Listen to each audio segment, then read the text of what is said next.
Hey, welcome back to Big Shticks. This morning I'm going to be making my savory bacon recipe.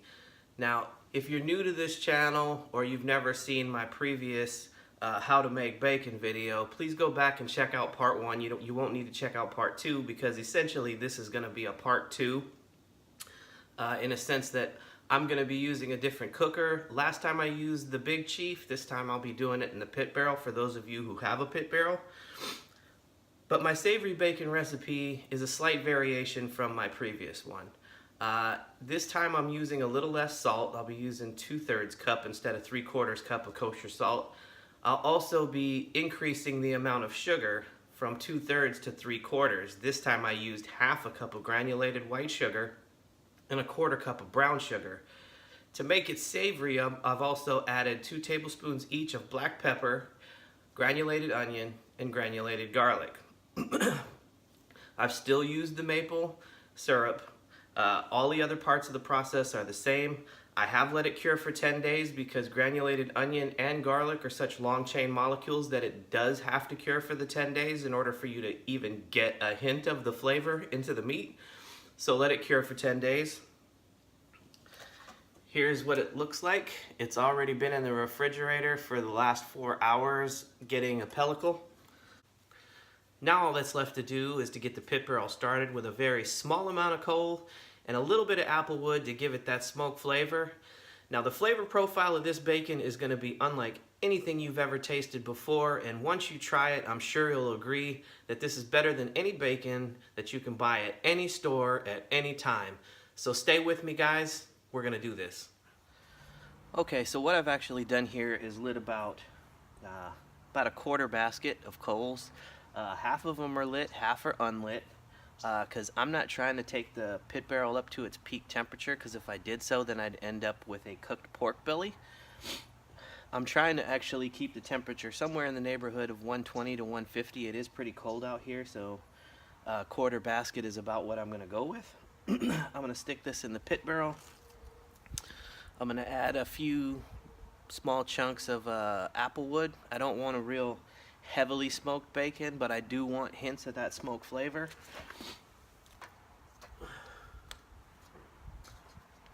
So just sort of scatter it out and we'll get it in the pit barrel.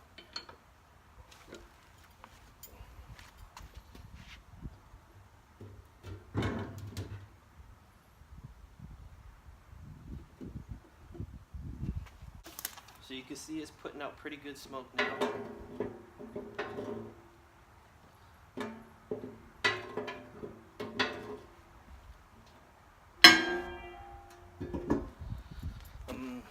I'm going to let that temperature stabilize here for about 3 to 4 minutes, and then I'll get the pork bellies hung.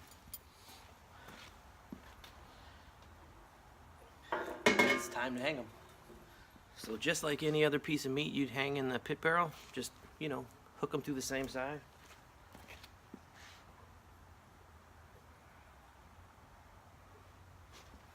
I'm going to hang these off a little to the edge.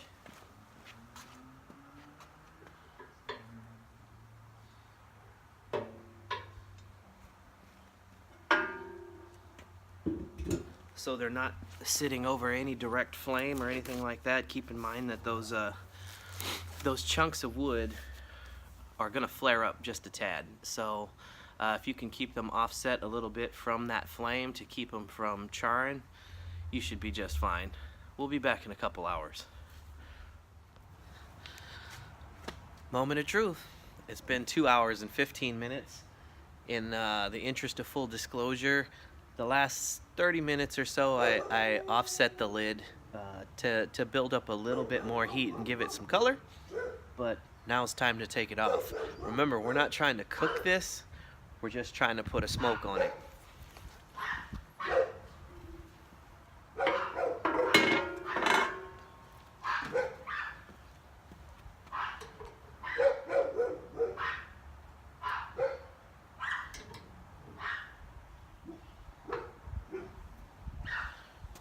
Alright, so here's what it looks like. I got good color on it.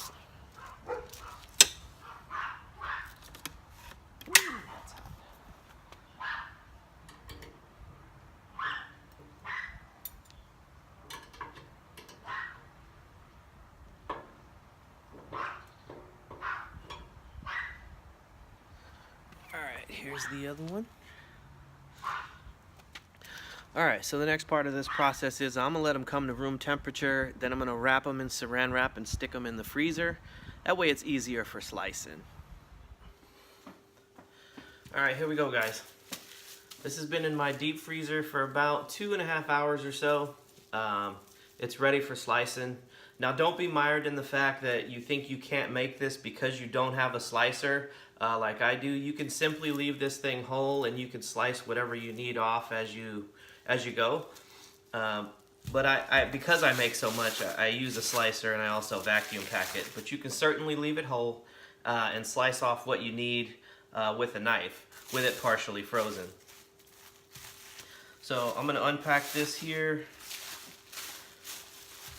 I'm going to find the grain.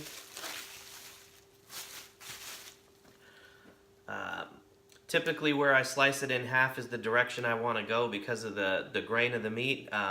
If I slice it the opposite way, what's going to happen is you're going to have a really tough bacon. It'll be just like jerky, so you definitely want to slice against the grain.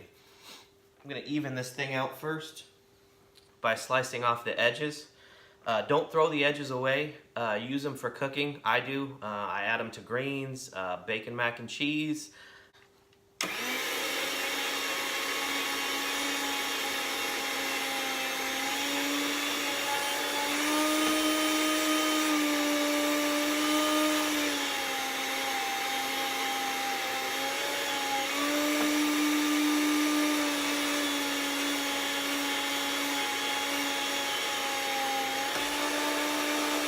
First slice coming off looks just like so.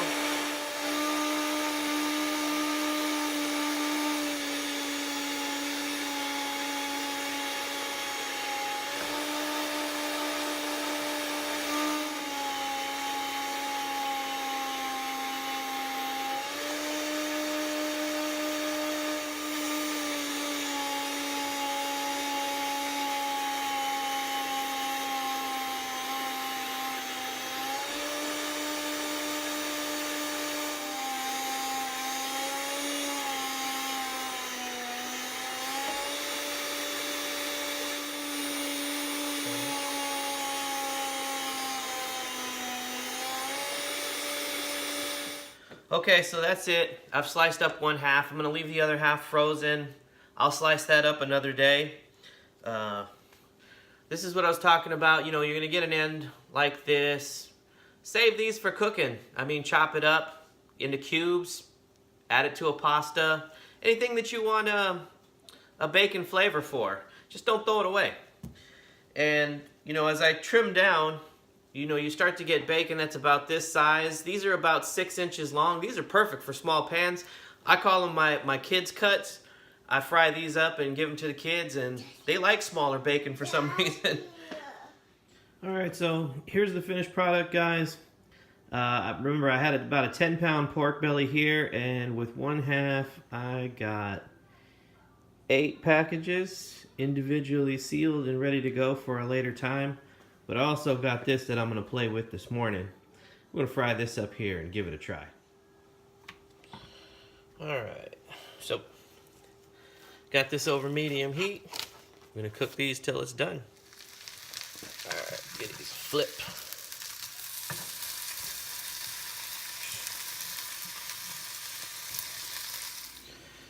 So typically, for me, when the bacon starts foaming, as when I call it done. Alright, moment of truth. Let's give this a try.